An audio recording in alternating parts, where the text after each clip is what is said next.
Fiesta Americana Travel Tea presenta. El crimen organizado tiene hundido en el terror a Ecuador. Ayer ese país vivió horas convulsas al ver en televisión la forma en la que criminales tomaron un canal, hicieron de periodistas sus rehenes y desataron una histeria colectiva entre explosivos y sangre que, plasmados en video, se hicieron virales. Pero en medio de todo esto hay un factor que es clave.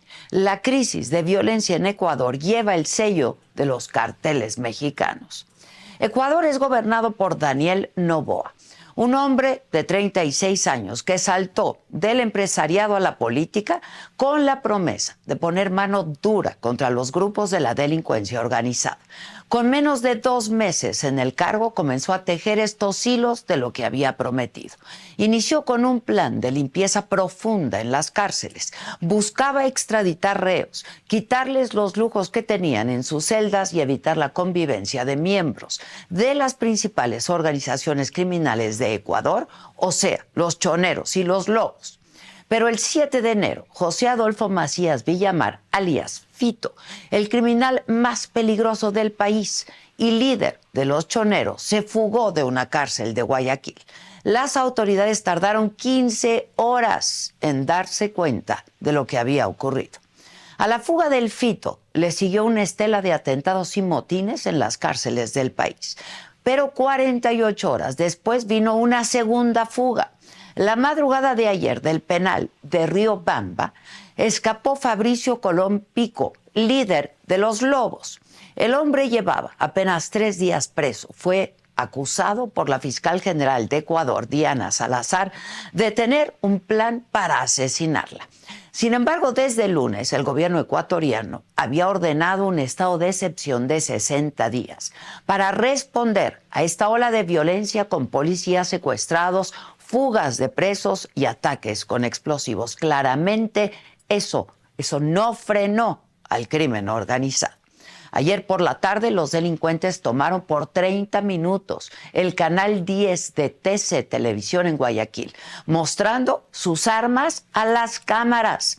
Luego llegó la policía, liberaron a los rehenes, detuvieron a 13 personas. Pero en paralelo fueron asesinados custodios de penales, delincuentes entraron a la Universidad de Guayaquil y se reportaron robos en comercios. Todo esto detonó la suspensión de clases en todo el país y que el presidente Noboa firmara un decreto en el que declara un conflicto armado interno. Es decir, se reconoce que estos delincuentes tienen capacidad de tomar el control de territorios de forma prolongada y sostenida, por lo que son una amenaza no solo para la seguridad, sino para la existencia del Estado.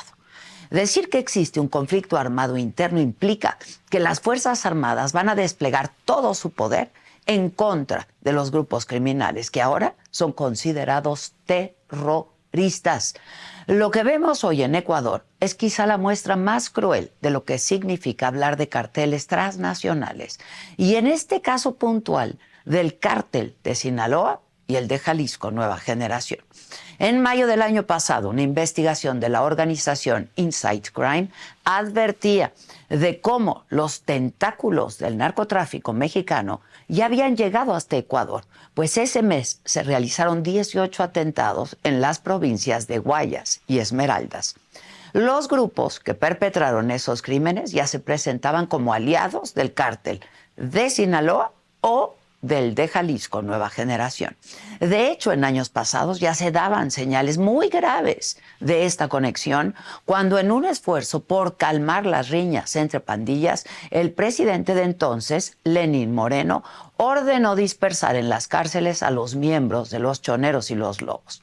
Pero en el 2021, las autoridades se dieron cuenta que eso solamente había fragmentado las organizaciones y, por consecuencia, las alianzas con los carteles mexicanos, porque en febrero de ese año, reclusos que se creía que pertenecían a los choneros terminaron en una gran riña en la que hubo 75 presos muertos. Las investigaciones concluyeron que, aunque sí eran choneros, unos estaban con el cártel de Jalisco, pero otros con el de Sinaloa. Otras investigaciones periodísticas indican que cuando Fito, el reo que se fugó el 7 de enero, asumió como el líder de los choneros, ya era el principal operador del cártel de Sinaloa, específicamente en lo que respecta al tráfico de drogas, porque Ecuador se convirtió en una de las rutas para el trasiego. Incluso investigadores como Santiago Erazo exponen que, debido a la presión del gobierno de Estados Unidos, los cárteles mexicanos, como el de Sinaloa, se vieron obligados a buscar aliados más allá de las muy antaño conexiones con la delincuencia en Colombia. La promesa de Noboa de acabar con la violencia y tomar el control de las cárceles podría ser un parteaguas en ese país.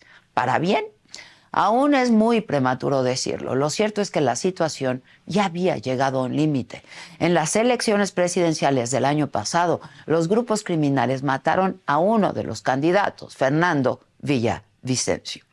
Mientras tanto, el pueblo ecuatoriano vive en un estado de horror constante, atrapado en un conflicto con los grupos del narcotráfico, ahora considerados terroristas, que parece no tener fin y que es un espejo en el que México dolorosamente se ve reflejado. Yo soy Adela Micha.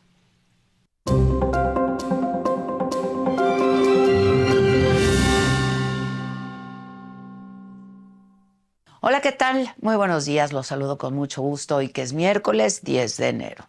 Los temas más relevantes del día. El diputado Jorge Álvarez Maínez será el candidato presidencial de Movimiento Ciudadano. El gobernador de Nuevo León, Samuel García, destapó las aspiraciones de quien fuera su coordinador de precampaña. En las precampañas nacionales desde Lagos de Moreno, Jalisco, Claudia Sheinbaum dijo que México no quiere que regresen los acuerdos cupulares que están por encima del pueblo. En tanto, Xóchitl Gálvez pidió que se investiguen los presuntos cobros de moches en la extinta Notimex para la campaña de Claudia, denuncia que hizo su exdirectora, San Juana Martínez. En Coahuila, un conflicto entre el presidente del PAN, Marco Cortés, y el gobernador, Manolo Jiménez, por el reparto de candidaturas y posiciones hizo que la alianza electoral en ese estado se rompiera. En información internacional, en España, vuelve el uso obligatorio de mascarillas en hospitales y centros de salud de todo el país ante el repunte de casos de enfermedades respiratorias como gripa e influenza. En los otros temas, piden cancelar la presentación de Peso Pluma en el Festival de Viña del Mar debido a que hace apología de la violencia. El beisbolista mexicano Julio Urías no enfrentará cargos criminales en Los Ángeles por las acusaciones de violencia doméstica en su contra. Y Luis Rubiales, expresidente de la Federación Española de Fútbol, volvió a salir en su defensa por el beso forzado a la jugadora Jenny Hermoso y la llamó mentirosa. De todo esto y mucho más hablaremos esta mañana, así es que quédense con nosotros, comenten con nosotros y como cada mañana yo les pido que compartan esta transmisión con todos sus contactos y sus allegados para que sea siempre una comunidad más grande y siempre, siempre más plural e incluyente. Volvemos.